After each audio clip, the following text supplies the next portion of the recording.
here's what I got to talk about. I have been paying a lot of attention to the Overwatch League over the past, I would say 48 hours, right? 48 to 72 hours, maybe. And I got to tell you, I am blown away with several things. First of all, I'm blown away with the smoothness and the polish of the game and all of its different modes and all of its different functionality. Like, I mean, okay, I gotta, before I even say that, right? So that's the first thing. You can absolutely tell this game was made and developed with this sole purpose or primary focus or primary purpose of being an esport. You can easily tell. It don't take you but I'll say maybe two to 5 minutes and you can see, right? That's Second of something. all, Real quick, that's something I don't mean to interrupt your rant, but this is something that people need to be aware of. When your game is an esport and it wasn't made to be an esport, you need to look at the two games that were created as esports primarily. And those two games are Overwatch, which is practically its own genre. You can call it a hero shooter, but Team Fortress 2 was the first game to play anything like Overwatch, really, and Overwatch is even further in that direction. Where some, in fact, right now, most of the characters that are meta don't even shoot, really, mm-hmm, right? So it's not a shooter. right? It's the team. It's a sports game basically, Yes, but built around these fantasy elements. The other game is Rocket League, yeah, which is another faux sport. Literally an esport, a sport that does not exist in any relevant way in the real world, and almost could only exist in the video game world, and has done very, very well for an indie game as a result of that. And those games, you see, they do so well because they were built for that purpose. yeah, absolutely. I mean, it's crazy, dude. It's really crazy. And secondly, um, the the people who are running the league, from the YouTube channel standpoint and from the overall presentation standpoint, they know exactly. They have a clear plan on how to condense their content for a highlight reel purpose. They know how to create other events that further the league and that can grab others' attention. They know how to create stars out of their players. The presentation is fantastic. It's fantastic. I'm talking about when you're watching a game, when you're watching highlights, whenever you're watching, it is literally the blueprint for how you do an esport. It's straight up a blueprint, right? So what I got to thinking is obviously the esports vehicle that I'm most attached to is the NBA 2K League. And I started kind of weighing it back and forth. And I'm like, 2K League got a lot of work to do. Absolutely. They got a lot of work to do. Because what I'm looking at is just from a presentation standpoint, right?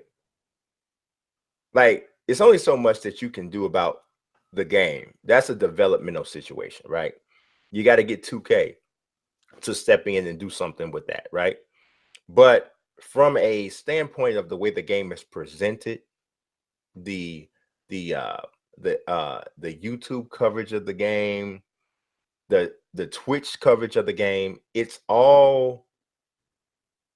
pales in comparison to what they're doing on Overwatch. Like, you're not seeing these full out player features with the league. You're not seeing these really well orchestrated, well presented highlight reels. You're not seeing stuff like all-star weekends.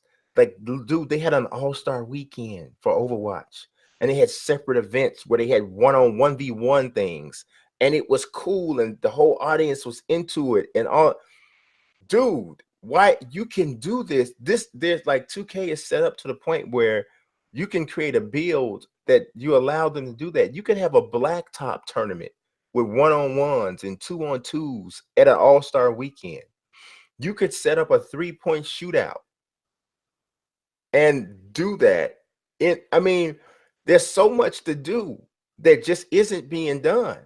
You are preaching to the choir, my friend. I mean, you've been on a Sim Nation show with me a Yeah. bunch of times. You see me bring up these issues about how far, and I've been pretty harsh on the 2K League. And with respect to the fact that they have improved from where they were, I told everybody this is a complete joke. Don't get stressed out about not being invited to a whack party. They have so much work to do and they're putting so much money into it that you can virtually guarantee that this is the worst and smallest it's ever going to get.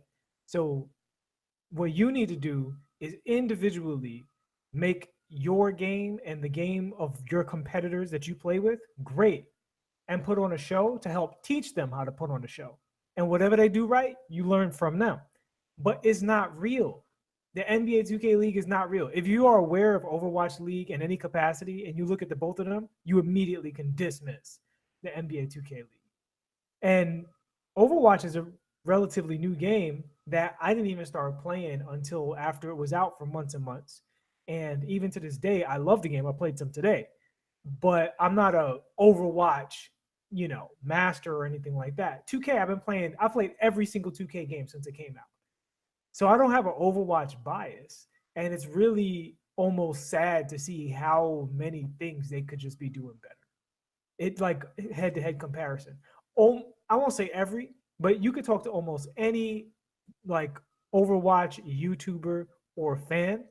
Most of them know that the MVP of the league is Jay Jonak. He plays for the New York Excelsior. His main character is Zenyatta. Mm-hmm. The MVP of the 2K league, is that anywhere in the game? Is there any, I mean, the MVP of the 2K League was one wild walnut for Blaze of Five, and he absolutely deserved it. He was the best player. He was also the defensive player of the league, defensive player of the year. He Does the deserved that too. average 2K, not even fan, does the average 2K YouTuber even, which is a much smaller base, know who he is, why he was the MVP of the league, that he was MVP of the league? Like, do we know that? No, and I've talked about how to me, I feel like there's some cross pollination that they need to do with the NBA 2K leaguers and some of the other modes, because yes, 2K is this huge game that has all of these separate modes and all of this different stuff going on, and you got not all my team people play pro am, not all my team people play park or whatever, and all this different stuff. Well, I thought that it would be a really smart thing for them to do, and I've voiced this concern or voiced this suggestion several times, is that why don't you make a my team card out of the guys in the 2K league? Like, I think that Well, would help to make sure. I mean, you're gonna know who this guy is off of that. You know what I mean? And it's all fantasy anyway, and you're already jacking up people's ratings that giving David Robinson 85 standing 3-point range, standing right. 3-point ratings. So why we got to get, oh my God, we're not worried about removing the immersion in that situation. Why In the can't you do that? we need to. I mean, you know what? I might just change my rant today to a my team rant, but I ain't gonna do that right now. It might happen. It might happen. We still got a lot of time left in the show. Uh, but I do think they need more integration. But here's the thing: the biggest celebrities in 2K are still Shakedown, Chris Smooth, Agent, Cash Nasty. You know what I'm saying? Like, those are the guys everybody knows. The 2K League is still way behind on all of that stuff. And the thing about it is, I come from the fighting game community. I've seen that community go from being in basements to being on ESPN, which is what 2K wants to do. 2K wants to go from the thing nobody cares about from a competitive standpoint to being on ESPN, right? And Yes. you're a basketball game, so that's the logical conclusion. That's the logical, journey for the 2K League. In order for them to do that, community members have to demand more and contribute more with their imaginations, with their standards for the 2K League. Right now, and again, I could rant on this. I'm seeing too much thirst, too much desperation, and that's not going to work. They say few things are more unattractive than desperation, and that's what's happening with a lot of the players trying to get into the 2K League. It's not about desperation. It's not about 2K League's value. It's about your value and how your value can add to the 2K League. And I say this as far as community members, because if community members don't do it, there's no one working at 2K, and they don't even do the 2K League. The 2K League is by the NBA. It's the NBA 2K League. Exactly. 2K is providing the software. So there's nobody at the NBA who has ever run a successful esport. There's nobody there from Blizzard. There's nobody there from Capcom. There's nobody there from the guys running Rainbow Six Siege or Counter-Strike, CSGO. You know what I'm saying? So the community has to pitch in the same way the fighting game community did. It's a lot of individuals and groups that form strong communities and work together to make it great and figure out things by trial and error. And right now that's not happening, and the 2K League is looking lame as a result of it. And the improvements that they've made have been okay, but really marginal when you compare it to what's out there and how old esports is starting to get already. Yeah, I mean, I really couldn't agree more, man. I mean, I always knew that the 2K League had a ways to go, right? Because I've paid attention to the, some of the other esports before, with League of Legends, Counter-Strike, Go, and even some of the Call of Duty stuff. And to be totally honest with you, Call of Duty isn't even on Overwatch's level when you're talking about the way just the overall esports setup is there. I mean, dude. I encourage anybody, right? I'm not trying to tell you to just go become an Overwatch fan. I'm not telling you to do that. All I'm telling you to do is to go to this game's YouTube channel. Just go on your YouTube search after this video. Look at the Overwatch League. If you call yourself a 2K League fan, right, and you're interested in this, this vehicle being better and the whole nine, I want you to sit there and watch this. And you compare it, and then you just imagine the basketball product being used and developed in the similar way that you see what's happening here with Overwatch.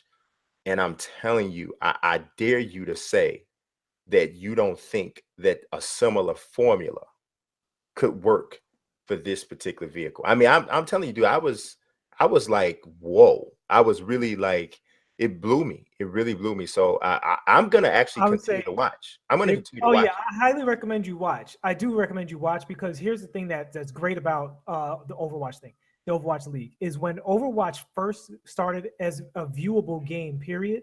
They had scrimmages and stuff like that. They had tournaments, and then the league started.